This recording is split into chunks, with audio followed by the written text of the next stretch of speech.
Hi guys, this is Amanda Duran. You might also know me on YouTube as being Purple Nightsaber.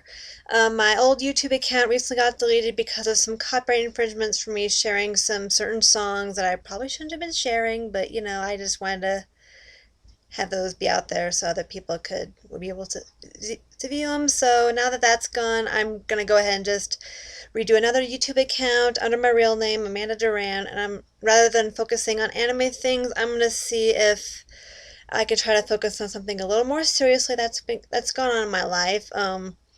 Most of you who've been following my channel will know me as a big fan of Bubblegum Crisis and old school anime. You also know me as the writer of the BGC Next Gen series with The Adventures of Yumeko, of course. If you've been reading my stories, I do appreciate that. But some of you who know me a little more intimately than that will also know that I am also a survivor of the shootings that went on at my high school, Columbine High School, in 1999. So what I'm going to go ahead and do for the next couple of videos here, I'm going to go ahead and just go over my experiences with you because there's been a lot of mistruths and conspiracies out there about what went on that day, what certain people knew or didn't know.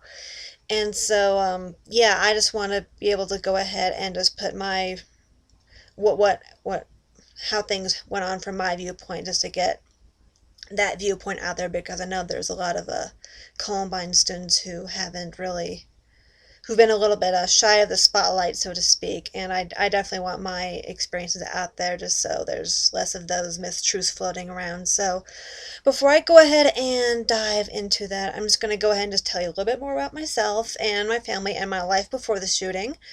My maiden name is Amanda Stair. I was born in 1983 in Alaska. My mom and dad and my older brother Joe, they actually moved up there the month before I was born because dad had gotten a drilling job up there.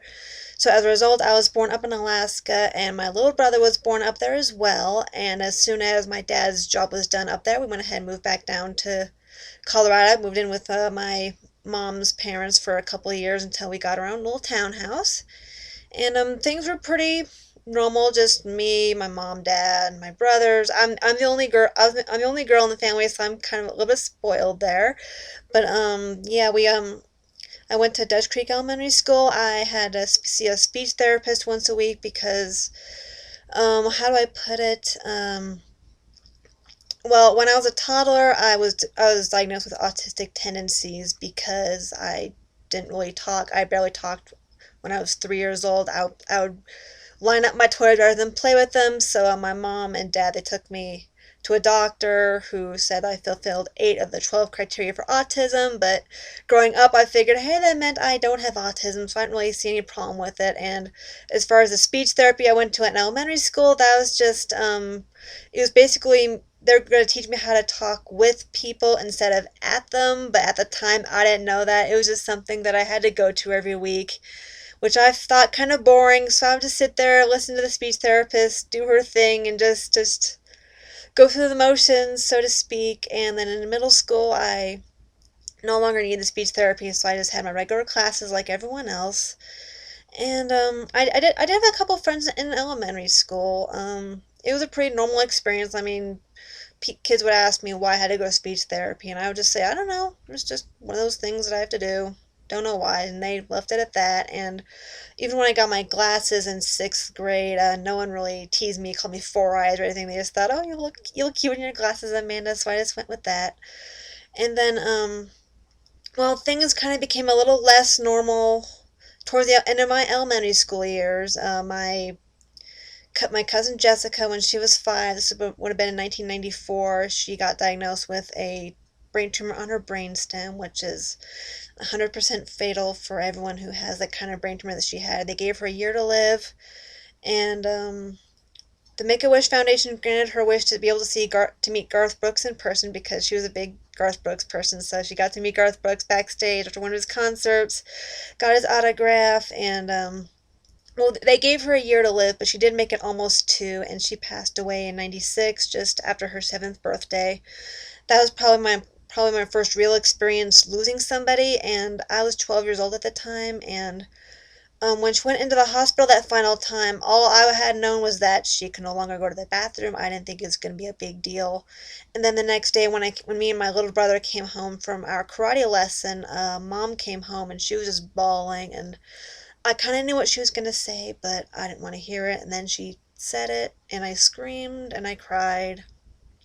And the funeral was a few days later, and there's this one song that they played at the funeral, Mariah Carey and Boys to Men, One Sweet Day.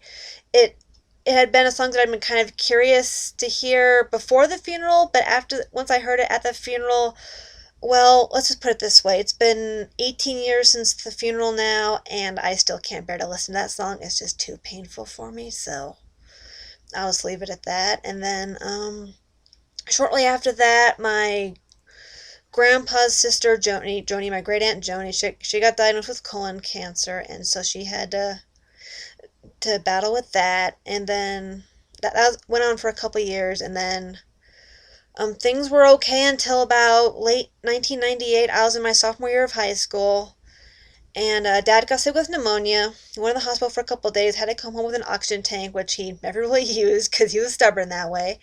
And then a month after that, he came down with herpes encephalitis, went into the hospital, went to Porter Adventist Hospital in Denver. And then after that, he lapsed into a coma for a week. He had 2 grand mal seizures. He actually blew out his left pupil, went blind in that eye as a result. And they basically told us to prepare for the worst because they didn't think he was going to survive. So, yeah, he was in a coma for a week, and then he did eventually come out of the coma. And then at one point they realized, oh, he hasn't moved his legs in 3 days, and it turned out that he had a stroke in his spinal cord right about the 6th thoracic vertebrae, which is about right at a nipple level about. So they didn't catch that in time, so he ended up being paralyzed from the chest down.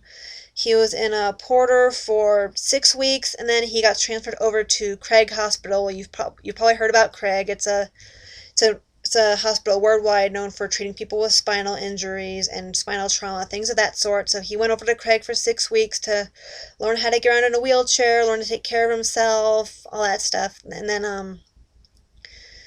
And then about a week before he finally got out of there, Aunt Joni passed away, and he was able to get released for the funeral. Had to go back in hospital for a few more days, and then he got out of the hospital, and things were kind of a different kind of normal after that.